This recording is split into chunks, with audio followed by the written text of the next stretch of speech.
¿Cuántos dan gloria a Dios en esta tarde?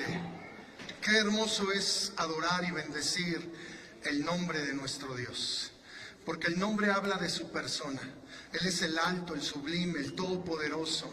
Él es el Dios eterno, quien nos ha amado y quien es digno de recibir toda la gloria, la honra y la alabanza. Denle un aplauso fuerte a nuestro Dios. Bendito sea el Señor en medio de todos nosotros. El propósito de estar aquí es rendirle a Él nuestra vida en adoración. Es entregarnos, es darnos. Usted y yo venimos de una cultura donde buscábamos a Dios porque queríamos algo de Él. Pero ahora nuestra vida ha cambiado. Su palabra ha resplandecido en nuestros corazones y ahora sabemos que venimos delante de Él para darnos a Él, para entregarnos a Él como una ofrenda de olor fragante. Qué hermoso tiempo hemos tenido el día de hoy. Pues vamos a ir a la palabra, a la enseñanza en esta hora. ¿Cuántos saben cómo se titula el mensaje del día de hoy? ¿Cuántos recuerdan el título de este mensaje? La iglesia, una comunidad que adora a Dios. Se los envié a principio de semana para que usted pudiera contemplar de lo que hoy vamos a hablar. Gracias, Dani. Y quiero que me acompañe, por favor, al libro de Éxodo. Hemos definido desde la primera parte de esta serie, hoy es la quinta parte de la serie, la importancia de la iglesia. Hemos definido que iglesia significa asamblea, congregación, y en el Antiguo Testamento se refería al pueblo de Israel. En el Nuevo Testamento se refiere a la comunidad de creyentes que emergieron como la iglesia que nosotros conformamos en este lugar. Bueno, Éxodo capítulo 3, del versículo 1 en adelante, vamos a leer hasta el versículo número 12 y vamos a ir disponiendo nuestro corazón para que Dios hable a nuestra vida. La iglesia, una comunidad que adora a Dios. ¿Por qué decir que adora a Dios? ¿No sería ya propio decir solamente la iglesia, una comunidad que adora? ¿Por qué tenemos que especificar que adora a Dios? Por lo que hoy vamos a hablar. Porque el ser humano puede adorar a Dios, pero también puede adorar otras cosas. Así es de que es muy importante que entendamos que somos una comunidad que tiene el propósito primario en su vida de adorar a aquel que nos creó, aquel que nos dio vida. Porque cada uno de los que estamos aquí somos hechura suya. No nos hicimos a nosotros mismos. Él nos ha dado la vida, Él nos formó. Del polvo de la tierra el Señor creó al ser humano y después sopló en él aliento de vida. Nos hizo a su imagen, a su semejanza. Quiero que piense por un momento que la belleza que hay en Dios es la belleza que nosotros podemos irradiar en esta vida. La luz que hay en Él, la hermosura que hay en Él, es algo que nosotros podemos irradiar hacia la gente que nos rodea. Así es de que en esta hora le voy a pedir que leamos juntos esta porción muy hermosa de Éxodo capítulo 3, del 1 al 12. Pudiéramos solamente leer el versículo 12 porque es lo que vamos a subrayar, pero quiero que tengamos el contexto de lo que aquí la palabra de Dios está hablando. ¿Está listo para seguirme? Yo lo voy a leer en voz alta, usted léalo con su vista. Dice así, Éxodo 3, del 1 en adelante. Apacentando Moisés las ovejas de Jetro, su suegro, sacerdote de Madián, llevó las ovejas a través del desierto y llegó hasta Horeb, monte de Dios.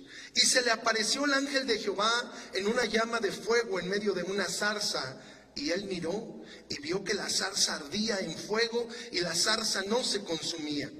Entonces Moisés dijo, iré yo ahora y veré esta grande visión. ¿Por qué causa la zarza no se quema?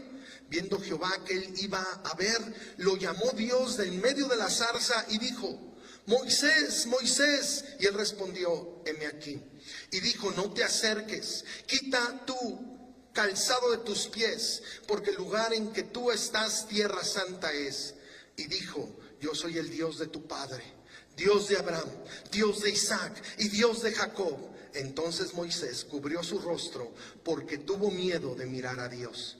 Dijo luego Jehová: bien he visto la aflicción de mi pueblo que está en Egipto, y he oído su clamor a causa de sus exactores, pues he conocido sus angustias, y he descendido para librarlos de manos de los egipcios y sacarlos de aquella tierra a una tierra buena y ancha, a tierra que fluye leche y miel, a los lugares del cananeo, del eteo, del amorreo, del fereceo, del heveo y del jebuseo. El clamor pues de los hijos de Israel ha venido delante de mí, y también he visto la opresión con que los egipcios los oprimen. Ven, por tanto, ahora, y te enviaré a Faraón para que saques de Egipto a mi pueblo, los hijos de Israel. Entonces Moisés respondió a Dios: ¿quién soy yo para que vaya a Faraón y saque de Egipto a los hijos de Israel? Y él respondió: ve, porque yo estaré contigo, y esto te será por señal de que yo te he enviado. Cuando hayas sacado de Egipto al pueblo, serviréis a Dios sobre este monte. Quiero que lea con voz fuerte esta última parte, la última parte del versículo 12. Serviréis a Dios sobre este monte. Otras versiones dicen: y adoraréis a Dios sobre esta montaña, sobre este monte. Quiero que tengamos primeramente un recuerdo de lo que rodeó este encuentro de Dios con Moisés. El libro de Génesis, en los últimos capítulos, nos narra que a causa de una gran hambruna, la familia de Jacob tuvo que entrar a Egipto. Tuvo que descender geográficamente y buscar en Egipto el alimento que no podían encontrar en la tierra de Canaán donde habitaban. Dice la escritura que la familia de Jacob eran como 70 personas. Y a causa del favor que José había hallado delante del faraón, siendo su primer ministro, digamos, la familia de Jacob encontró un buen trato, encontró benevolencia del faraón y los colocó en una tierra llamada Gosén, donde esas 70 personas empezaron a multiplicar. Y al paso de los años, 430 años, aquellas 70 personas ahora eran 1.800.000 personas que se hallaban en la tierra de Gosén. En 430 años se multiplicó la familia de Jacob, como Dios le había dicho a Abraham, que su descendencia sería como las estrellas del cielo y como la arena del mar. Ahí en esa tierra de Gosén disfrutaron del favor que tenían en el tiempo de José. Pero dice la escritura que se levantó un faraón que no conocía a José ni la obra que él hizo, y empezó a oprimir a los hijos de Israel. Tuvo temor porque era una gran multitud, era un pueblo grande y podían levantarse en contra de los egipcios. Y entonces el faraón articuló toda una estrategia para oprimir, para esclavizar a ese pueblo de Dios que estaba ya siendo una gran multitud en aquellos entonces. Fue de tal manera su opresión que el pueblo empezó a clamar a Dios. Y ese clamor, como hemos leído aquí en estos versículos, fue escuchado por Dios. Mire, quiero que me acompañen ahí en el capítulo 1, por favor, de Éxodo, versículo 13 y 14. Dice así: y los egipcios hicieron servir a los hijos de Israel con dureza. Ese término servir quiero que lo subraye porque es el mismo término que usa en el capítulo 3, versículo 12, Dios para referirse a lo que su pueblo iba a hacer cuando después de ser libertados de la esclavitud llegaran al monte Horeb, donde Moisés había tenido ese encuentro con Dios. Dice aquí el versículo número 13 del capítulo 1 que los egipcios hicieron servir a Israel con dureza, con mano fuerte, que los oprimieron, los sobajaron, los denigraron, los esclavizaron, los trataron como animales. Dice el versículo 14, y amargaron su vida con dura servidumbre.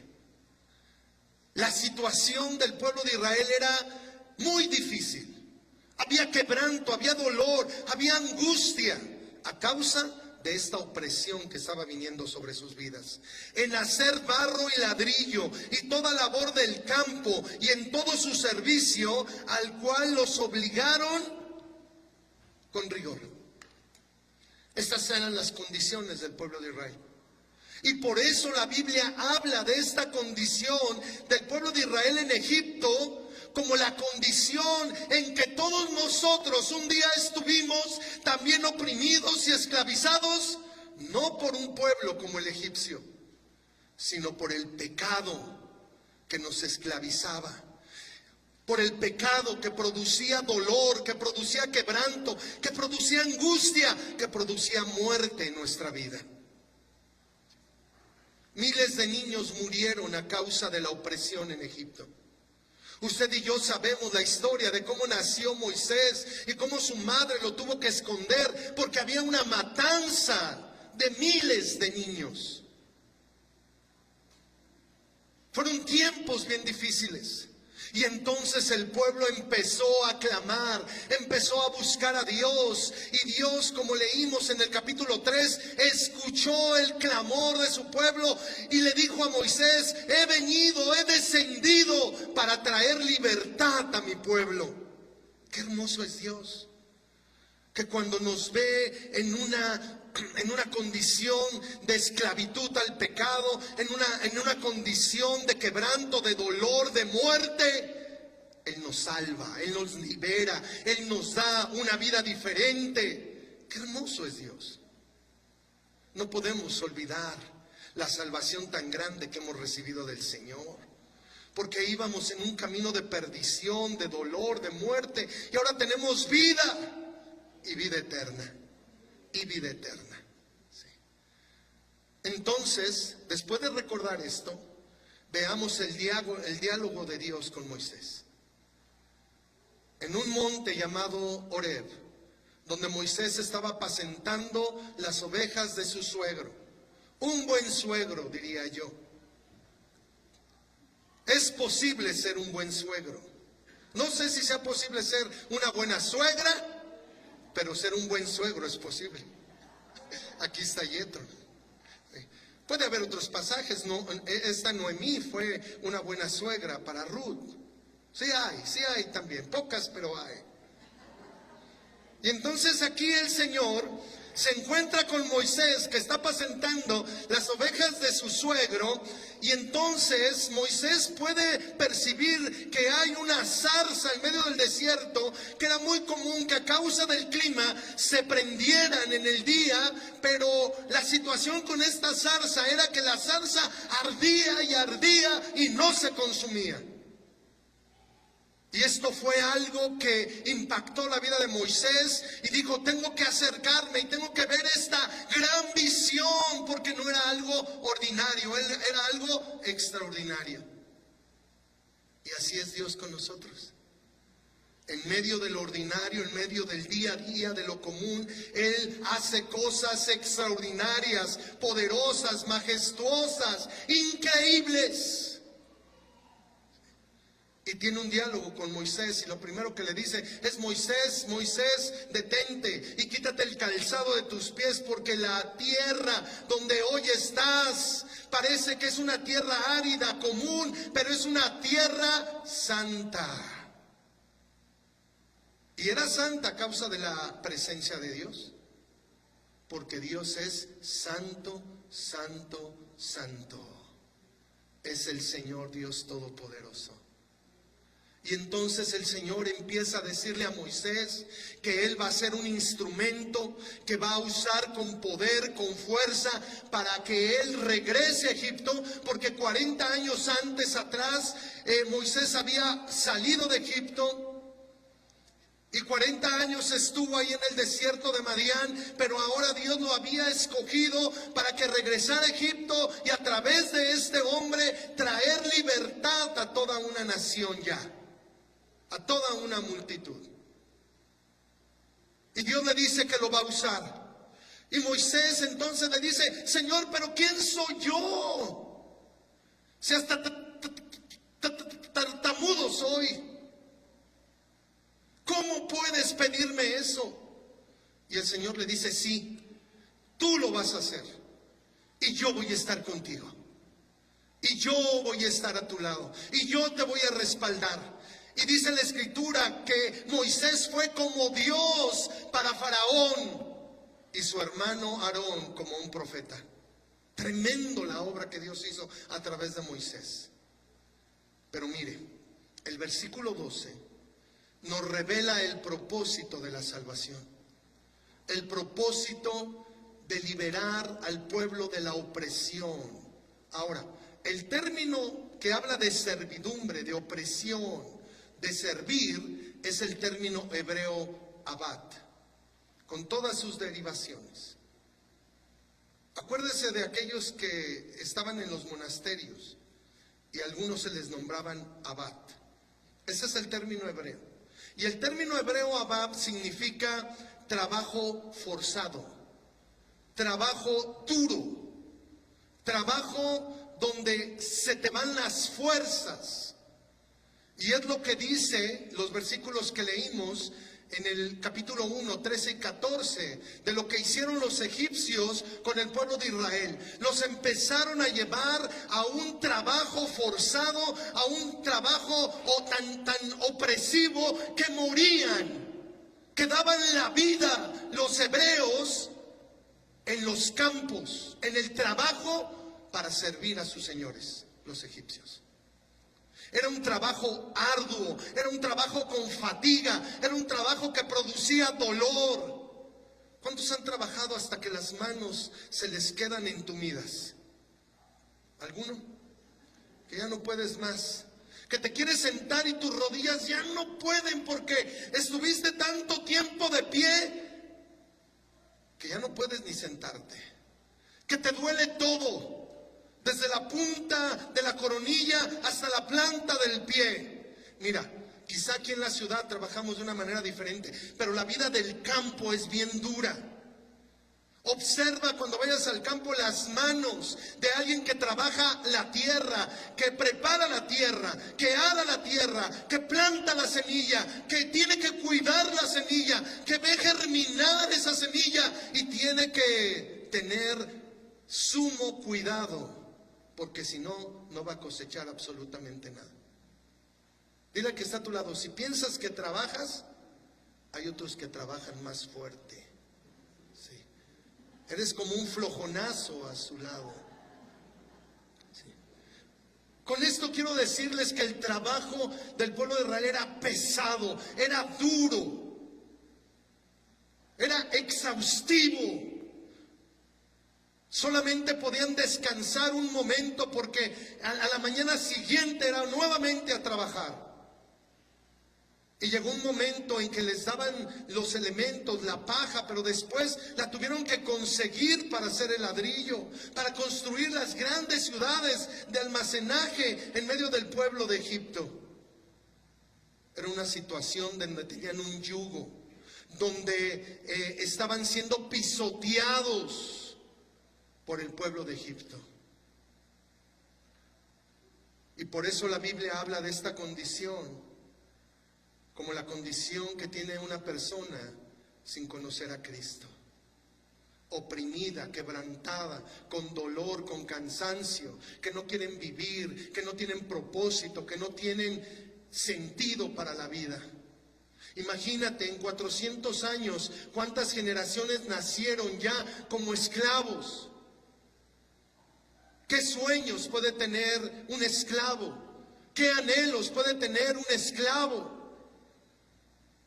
En la historia universal se habla también de las razas afroamericanas en los Estados Unidos, cómo morían en esos trabajos tan arduos porque eran esclavizados. Así estaba el pueblo de Dios. Pero Dios escuchó su clamor. Y Dios habla con Moisés y le dice: quiero que saques a mi pueblo. Quiero que vayas, versículo 12. Y él respondió después de que Moisés le dije: pero ¿cómo? ¿Cómo voy a hacer eso? ¿Quién soy yo? Hubo varios pretextos que puso Moisés y aquí le dice, y él respondió: ve, porque yo estaré contigo. Y esto te será por señal de que yo te he enviado. Cuando hayas sacado, cuando hayas liberado a mi pueblo, cuando el pueblo haya salido de esa condición de servidumbre, de dolor, de opresión, serviréis a Dios en este monte. Serviréis a Dios. Y me llama la atención cómo Dios no le dice: y me serviréis en este monte. Dice: serviréis a Dios, porque ahí usa un término muy importante que es el término Elohim para referirse a Dios. Ya después le va a decir que Él es Jehová, el Dios eterno, el Dios del pacto, el Dios de las promesas. Pero en este momento Dios le dice a Moisés: tú vas a venir con toda esa multitud a este monte a servir, a adorar a Elohim, a Dios. ¿Qué significa eso? Esto es muy relevante porque Dios aquí se está revelando como alguien bello, hermoso, glorioso, majestuoso, incomparable, que deslumbra su belleza y su hermosura. Es el término que se usa en el primer capítulo de Génesis cuando se habla de la creación y que dice que Dios hizo todo y fue bueno. Y bueno en gran manera. Es el término que se usa para hablar de que los cielos cuentan la gloria de Dios y el firmamento anuncia la obra de sus manos. Nosotros tenemos un Dios esplendoroso, hermoso, majestuoso, bello, incomparable. Y Dios le dice a Moisés: vas a venir a adorar, vas a venir a servirme a causa de mi belleza, de mi hermosura, a causa de lo que soy, lo más hermoso que puedas tú concebir en tu vida. Tú vas a venir a este monte a servirme. Y el término es el mismo con el cual ellos servían al pueblo de Egipto. En otras palabras, Dios le dice a Moisés: vas a traer a esa multitud después de que lo hayas liberado, y así sucedió. Con mano poderosa y fuerte, Dios los salvó, Dios los liberó. Y entonces vas a venir a esta montaña y me vas a adorar, me vas a servir con todo tu ser, con todas tus fuerzas, hasta desmayar, hasta no quedar aliento, con fatiga, con trabajo, con esfuerzo, con dedicación, dándolo todo. Como servías en Egipto, así me vas a adorar a mí. La diferencia es que lo hacías en Egipto bajo la mano de un faraón que oprimía, que maltrataba, que denigraba, que ocasionaba muerte. Pero ahora lo vas a hacer por amor a un Dios lleno de hermosura, de belleza, de gracia, de favor, de misericordia. A un Dios lleno de salvación. Ellos servían al faraón porque no les quedaba de otra, porque era de vida o de muerte. Pero ahora iban a llegar al monte de Dios a servirlos, a servirlo a Él, a entregarlo todo, a gastarlo todo, a gastar cada energía, cada célula de azúcar o que da energía para Dios y no para el pecado. Por eso la iglesia es una comunidad que adora a Dios. El que hace pecado, esclavo es del pecado. Es un siervo del pecado. Es un adorador del pecado, para que me entiendan. Pero el Señor nos ha libertado de esa vida. Y ahora nos ha hecho siervos de la justicia. Nos ha hecho sus siervos, sus hijos, sus amados. Y ahora que le conocemos, ahora que podemos contemplarle como el día de hoy, cada uno de nosotros tuvimos un momento donde nuestros sentidos espirituales se abrieron y pudimos contemplar la belleza, la hermosura de nuestro Dios. Y nos rendimos a Él, nos entregamos a Él, y produjo su belleza y su majestad en nosotros, un deseo que nadie puede detener de vivir para Él, de dar nuestra vida, de ser una ofrenda, de decirle: Señor, aquí estoy y soy tuyo. Cada parte de mi vida, cada parte de lo que soy te pertenece a ti y quiero adorarte con todo mi ser. Esa es la adoración que el Señor está buscando. En el diálogo que tuvo con la mujer samaritana, el Señor le aclaró a esa mujer que no se va a adorar ni en Samaria ni en Jerusalén, sino que se tiene que adorar en espíritu y en verdad. Porque Dios es espíritu. Y quiero decir esto, hermano, y quiero que lo tengas muy presente. Esto es muy importante. La manera en que adoramos a Dios es la manera que hemos contemplado su belleza y su hermosura.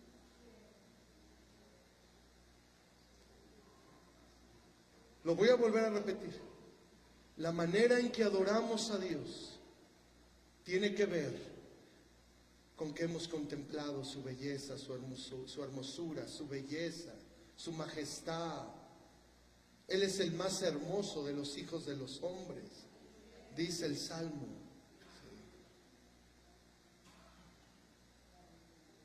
Dios está llamando a su iglesia para que sea una comunidad. No miembros aislados, no 2 o 3 personas, no un grupo como este hermoso que nos dirige, sino que todos los que estamos aquí, todos los que venimos a reunirnos en pos del Señor, todos los que hemos sido llamados a estar en su presencia, tenemos que contemplarlo, tenemos que decirle: Señor, abre mis ojos, quiero contemplar quién eres tú, porque en base a esa contemplación será nuestra adoración. Será nuestro servicio. Adoración es servir a Dios, trabajar para Dios, dedicarse para Dios, amarlo, como dice el Señor, con todas tus fuerzas, con toda tu mente, con toda tu alma, con todo tu ser, con lo que eres y con lo que tienes. Es amarlo como una decisión.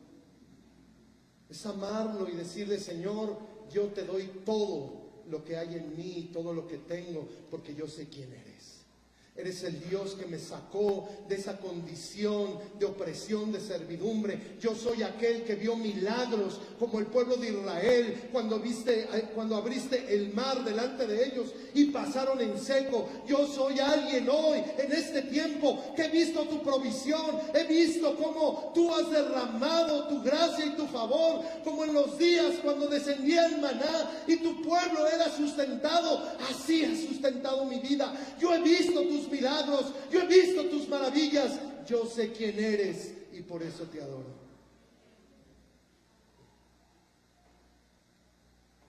Pregunta al que está a tu lado: ¿has visto a Dios? ¿Has visto a Dios? Mire, Jesús dice: el que me ha visto a mí. Una vez los discípulos que eran medios despistados como nosotros, ¿sí? Eran tardos como nosotros. Le dijeron: Señor, Señor, muéstranos al Padre y nos basta. Y ya, con esto va a ser suficiente. Muéstranos al Padre, dinos cómo es, revélanos así, con su gloria, con su esplendor, con su majestad. Y el Señor tiernamente se sonrió y les dijo: el que me ha visto a mí, ha visto al Padre. Lo que vemos en Jesús, en su persona y en sus obras, es un reflejo de lo que nuestro Padre Celestial es. Él vino. Mire, nadie ha visto a Dios, dice Juan. Nadie ha visto a Dios. Pero el unigénito que estaba en el seno del Padre, Él nos lo ha dado. Adorar a Dios, hermanos, no es entonar un cantito. Es tener una vida de servicio a Dios, de trabajo para Dios, de desgaste para Dios. Que se te quemen las neuronas para que Dios sea glorificado. Que uses tus manos, que uses tus talentos, que uses tus dones, que uses tus capacidades para que Dios sea glorificado. Ahí en tu casa, en tus quehaceres, tu servicio a Dios será un testimonio poderoso a los que te rodean. En el trabajo, en la escuela, en la vida diaria, hermanos. La manera en que nosotros servimos a nuestro Dios es la manera en que la gente puede ver nuestra adoración. Nuestra adoración. Vamos a ser una comunidad que adora a Dios. Es posible. Es posible. Es posible que tú y yo tengamos un encuentro con el Señor hoy, como lo tuvo Moisés, y podamos ver su gloria, su belleza, su hermosura, y que nuestro corazón quede cautivado. Mira, hay el testimonio de un profeta que le dijo a Dios: ya no voy a hablar de ti, porque siempre que hablo de ti me va mal. Siempre tengo problemas y caigo en el cepo, en lo más profundo de la cárcel, del pozo. Y el mismo profeta que dijo eso después se expresa y dice: me sedujiste, oh Jehová, más fuerte fuiste tú que yo y me venciste. Por lo tanto, hablaré otra vez. Qué tremendo es que Dios nos pueda enamorar de Él en este tiempo. Que nos quite el sueño para estar con Él. Que trabajemos no para lograr nuestros fines, sino para que su nombre sea conocido. Que estudien los jóvenes no solamente para ser un excelente profesionista, sino para que el nombre del Señor sea conocido entre otros profesionistas más. Que surjan empresarios, que surjan gente con muchos recursos, pero que amen a Dios y le adoren y le sirvan con todo lo que son. Enamorados de Dios, rendidos a Dios, que vivan para Él. La adoración es fatiga, la adoración es trabajo, y nuestra cultura del mínimo esfuerzo tiene que ser rota, tiene que ser quebrantada. Tenemos que ser los primeros. A veces me dicen: sí, pastor, pero ¿cómo lo hago? Sé el primero, sé el primero. Disponte para ser, mira, este David es alguien extraordinario. pesar de que tuvo tantos errores, y una de las cosas que yo resalto de David es que un día, cuando trajo el arca del pacto que representaba la presencia de Dios a Jerusalén y la puso entre unas cortinas, él estableció 24 órdenes sacerdotales para que día y noche, 7 días a la semana, 30 días al mes, 360 días al año, por 38 años se adorara a Dios. Nadie hizo eso. Nadie hizo eso, y por eso podemos observar que Dios tuvo a este hombre como alguien que lo amaba profundamente. Y no fue todo. Con esto termino. Al director de la alabanza llamado Asaf le dijo David: ven, Asaf, ven, Cristian, ven hijo, ven. Él es el director de la alabanza en este lugar. Le dijo: tú vas a ser el primero, sí, en la alabanza y la adoración. Ven, acércate más. Tú vas a ser el primero, le dijo David. Tú vas a ser el primero, y que toda esta multitud, todo este pueblo adore a Dios. Tú vas a dirigirles, tú vas a ser el principal, tú vas a ser el primero, tú vas a ser la voz que va a dirigir. Pero después de mí. Fíjese lo que le dijo David: vas a ser el primero después de mí. Y es lo que nosotros necesitamos ser. Él es el director de la alabanza, pero después de mí. Sí. Yo voy a servir a Dios. Yo voy a dar mi vida, mi tiempo, mis recursos a Dios antes, primeramente, antes que Cristian. Sí. Yo le voy a adorar a Él. Yo no voy a ser el segundo. Tú vas a ser el quinto, más o menos, ¿verdad, Kevin? El sexto. ¿Sí? Algunos dicen: no, es que yo no soy orgulloso, yo atrasito. No, en la adoración tienes que ser el primero. Un día, ustedes saben de David, cuando trajo el arca, empezó a desnudarse, empezó a danzar, empezó a aventar por allá la túnica. Y entonces él estaba celebrando a Dios. Dice que cada 8 pasos que daban los sacerdotes sacrificaba a Dios. Y entonces su mujer, hija de Saúl, lo vio y dijo: ¡qué vergüenza! El rey de Israel haciendo ese espectáculo. Y entonces la Biblia dice y registra que David le dijo: pues aunque delante de ti sea más vil, yo voy a adorar a Dios. Yo voy a adorar a Dios, yo voy a dar mi vida por Él. Así es de que, Cristian, ya sabes, tú vas a ser el director de alabanza, pero después de mí. Gracias, hijo. ¿Tú dónde vas a estar? ¿Cómo vas a servir a Dios? ¿Cómo vas a adorar a Dios? Aquí anhelamos una comunidad que adora a Dios y no adora las riquezas. ¿Verdad que el Señor habló de eso? Que no es posible servir a 2 señores, y servir a Dios y servir a las riquezas. Vamos a ser una comunidad de adoración, de entrega, de trabajo, de esfuerzo, de dedicación.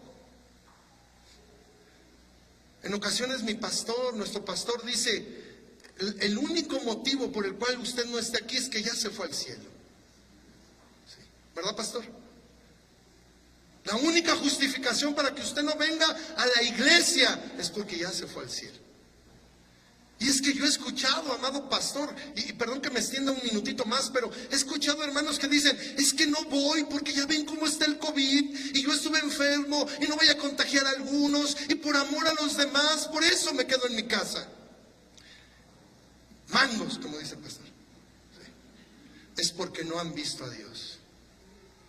Es porque no han contemplado su belleza y su hermosura, y pueden servir a cualquiera que se les ponga enfrente. Pero tú y yo no. los que hoy estamos aquí, vamos a servir a Dios con todo nuestro ser, con todas nuestras fuerzas, con nuestra mente, con todo nuestro corazón. Lo demás son sobras.